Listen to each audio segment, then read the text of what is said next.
alisema imekwisha. Jamani, Yesu alisema imekwisha. Magonjwa yako yamekwisha. Kuonewa kwako kumekwisha. Hakuna kuteswa na mapepo, hakuna kuteswa na mashetani, hakuna kuteswa na majini, hakuna kuhangaishwa na vipepo usiku, hakuna kuhangaishwa na ndoto mbaya usiku. Yesu alisema imekwisha. Jamani, Yesu alisema imekwisha. Kwa nini unahangaika? Kwa nini unateseka? Maandiko yananiambia kwenye kitabu cha Isaya ile sura ya 53 anasema aliyachukua masikitiko yetu, adhabu ya amani yetu ilikuwa juu yake. Kwa nini unabeba masikitiko yako wakati yuko mwanaume aliyesema imekwisha?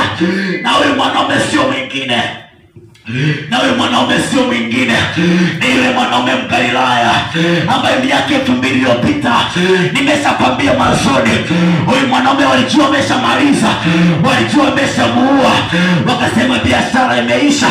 Wale warudi wakaweka maskani kwenye gereza, kwenye kaburi lake,